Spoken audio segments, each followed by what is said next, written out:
আসসালামু আলাইকুম। আমার নাম মোহাম্মদ হুমায়ুন কবির। আমি মোসাম্মদ তত্ত্বকল্যাণী কাকলি আক্তার সহযোগী হিসাবে কাজ করে আসছি। কিভাবে সহযোগী হলাম?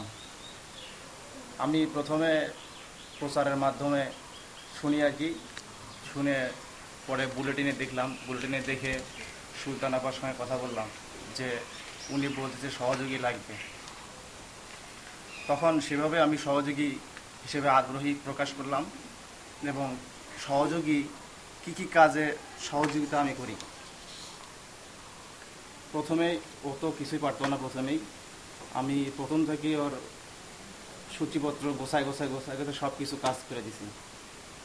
প্রথমে দল গঠন করে দিছি, দল গঠন থেকে শুরু করে এবং যত কিছু কাজ করার দরকার সব কিছু হেল্পিং হিসাবে করতেছি এখনো পর্যন্ত।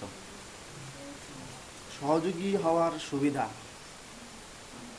এখন আমি তো সহযোগী হিসাবে ওর প্রতি কাজ করতেছি। কাজ করে করতে এখন পর্যন্ত আমি যে সুবিধাগুলো পেয়েছি, আগে তো কাজ করতাম, পরে আগে তো যে ওই গাইবান্ধা জেনুইনে কম্পিউটার প্রশিক্ষণ নিতাম, পরে শিখলো আবার তথ্য কল্যাণী হিসাবে অংশগ্রহণ করার পরেও আমি আবার বাস্তব অভিজ্ঞতা থেকে আর কিছু প্রকাশ করলাম এবং ওকেও আবার কিছু শিক্ষা দিলাম এবং ওর কাছ থেকেও আমি কিছু শিক্ষা পেলাম।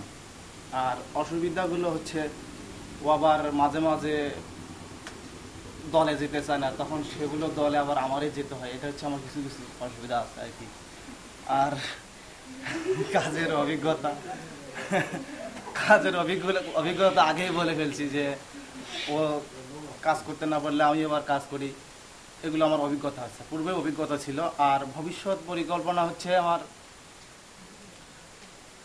বর্তমান ইন্টারমিডিয়েট শেষ করছি এবং পরে ডিগ্রিতে পড়তেছি। ডিগ্রিতে শেষ করে মাস্টার্স কমপ্লিট করে একটু ভালো পজিশনে যাওয়ার চেষ্টা করবো আর কি, ভালো জব করতে চেষ্টা করবো। এই কথা বলে শেষ করছি। ধন্যবাদ।